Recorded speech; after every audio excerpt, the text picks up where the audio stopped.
semuanya, selamat datang di podcast SSP Serba Serbi Podcast. Di hari ini kita akan membahas sesuatu yang mungkin sering kita dengar, terutama di sekolah, yaitu teks laporan. Tapi tenang saja, kita akan bahas ini dengan santai. Nah, HP-nya aku tidak kelihatan. sendirian, aku bersama dengan Claudia. Apa kabar Claudia? Halo Radit, kabar baik. Senang bisa ngobrol di sini. Tapi serius nih, kita bahas teks laporan. Bukan topik yang berat kan? Justru itu, biar semua pendengar kita bisa memahami teks laporan dengan cara ringan dan mudah. Siap Claudia? Siap Radit, kita buat santai aja yuk. Kita mulai dari dasar dulu. Sebenarnya apa sih yang dimaksud dengan teks laporan itu, Claudia? Jadi, teks laporan adalah teks yang berisi informasi faktual mengenai sesuatu yang didasarkan pada pengamatan, penelitian, atau pengalaman. Contohnya, laporan tentang perubahan cuaca, perilaku hewan, atau hasil eksperimen di laboratorium. Berarti teks laporan itu beda ya sama teks deskripsi. Iya benar. Baiklah, kita mulai dari dasar dulu. Sebenarnya apa sih yang dimaksud dengan teks laporan itu, Claudia? Jadi, teks laporan adalah teks yang berisi informasi faktual mengenai sesuatu yang didasarkan pada pengalaman, penelitian, atau pengamatan. Contohnya, laporan tentang perubahan cuaca, perilaku hewan, atau hasil eksperimen di laboratorium. Berarti teks laporan itu beda ya sama teks deskriptif. Iya benar, kalau teks deskriptif lebih fokus pada detail dan sifat suatu objek dengan sudut pandang yang subjektif. Misalnya, menggambarkan pantai yang indah dan menenangkan. Tapi, kalau teks laporan itu objektif dan berdasarkan fakta. Contohnya, pantai A memiliki panjang garis pantai sejauh 5 km dan terletak di provinsi X. Jadi, tidak ada opini atau perasaan pribadi di dalamnya. Oh, sekarang lebih jelas ya. Jadi kalau aku bilang kucing itu hewan yang lucu sekali, itu bukan teks laporan ya. Betul, itu lebih ke opini pribadi. Sedangkan teks laporan itu mengatakan kucing adalah hewan mamalia yang termasuk dalam keluarga Felidae, berkembang biak dengan cara melahirkan, memiliki berbagai jenis ras, semua berdasarkan fakta.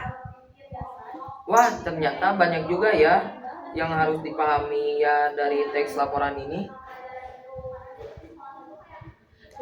Kalau begitu, apa saja sih struktur dan teks laporan ini, Claudia? Ada dua struktur utama dalam teks laporan. Yang pertama adalah pernyataan umum. Di sini kita menjelaskan gambaran umum tentang objek yang akan dilaporkan. Lalu yang kedua adalah deretan penjelas, yaitu bagian yang berisi informasi rinci mengenai objek tersebut. Jadi, misalnya kelas kita membuat laporan tentang pohon mangga. Bagaimana susunan strukturnya? Buat pohon mangga, pernyataan umumnya bisa berupa pohon mangga adalah jenis tanaman buah yang banyak ditemukan di daerah tropis. Lalu, deretan penjelasannya bisa memiliki atau meliputi deskripsi daun, buah, cara tumbuh, hingga manfaatnya. Menarik juga ya. Jadi ada pola yang jelas untuk diikuti. Iya, dan itu yang membuat teks laporan mudah dipahami karena informasinya disusun dengan rapi dan sistematis. Claudia, kalau di kehidupan sehari-hari teks laporan itu sering dipakai di mana-mana saja ya? Sebetulnya banyak banget. Misalnya di sekolah saat membuat laporan praktikum, di kantor saat membuat laporan bulanan, atau di media massa seperti laporan berita cuaca. Berarti teks laporan itu bukan cuma urusan anak sekolah saja ya, tapi juga digunakan di dunia kerja. Bener banget.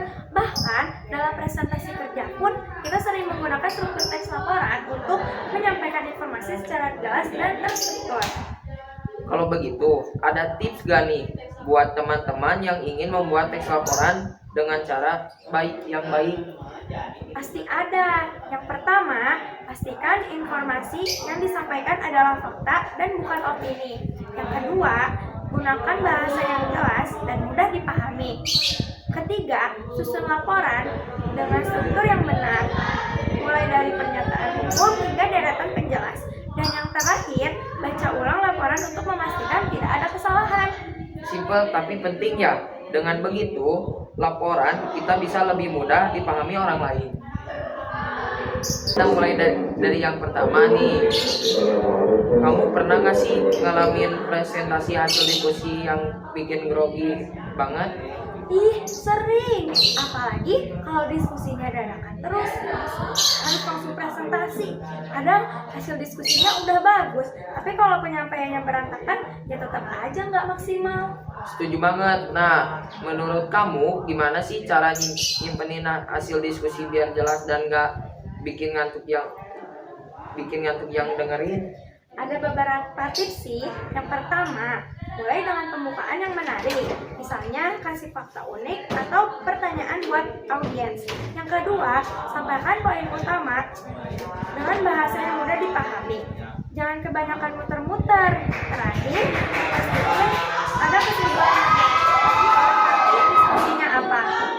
Setuju banget. Tentu kalau kamu sendiri biasanya pakai teknik apa biar gak gugup pas presentasi? Aku biasanya latihan dulu sama kelompok atau ngomong depan kaca.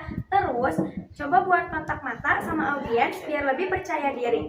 Kadang aku juga bikin catatan kecil biar gak lupa poin penting. Wah, keren banget ya. Oke, sekarang kita geser ke topik kedua. Melaporkan hasil analisis puisi. Jujur, buat sebagian orang analisis puisi itu susah banget. Kamu gimana, Klau? Awalnya aku juga pusing, tapi kalau udah tahu cara bacanya asik juga.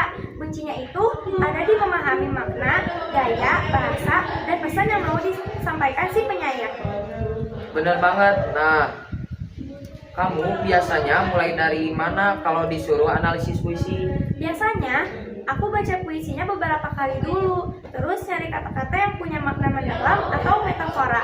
Setelah itu, aku coba pahamin temanya, apakah tentang cinta, kehidupan, perjuangan, atau kritik sosial. Terakhir, baru deh aku lihat gaya bahasanya, kayak majas, rima, dan diksi yang dipakai. Wah, sistematis banget ya. Terus kalau melaporkannya gimana? Biasanya, aku susun kayak gini. Yang pertama, sebutin dulu judul puisi dan siapa penyairnya. Yang kedua, jelasin isi puisinya secara umum. Yang ketiga, bahas tema dan makna yang terkandung di dalamnya. Yang terakhir, simpulkan pesan normal atau pelajaran yang bisa diambil. Oh, berarti mirip kayak presentasi hasil diskusi ya? Harus jelas strukturnya biar gampang dipahami. Yang penting, jangan cuma asal baca tanpa ngerti isinya. Bener banget. Nah, buat yang masih bingung sama dua hal ini, coba deh latihan mulai dari yang simple. Oke, kita mulai dari yang pertama nih. Kamu pernah nggak sih ngalamin presentasi hasil diskusi yang... Oke, terima kasih banyak ya Claudia atas penjelasannya. Semoga teman-teman yang mendengarkan jadi lebih paham tentang teks laporan dan nggak merasa topik ini berat lagi. Sama-sama Radit, senang bisa berbagi. Semoga bermanfaat untuk semuanya. Baiklah, sampai di sini dulu ya podcast kita. SSP Serba Serbi Podcast, dan jangan lupa untuk tetap semangat belajar dan sampai jumpa lagi di episode berikutnya. Dadah.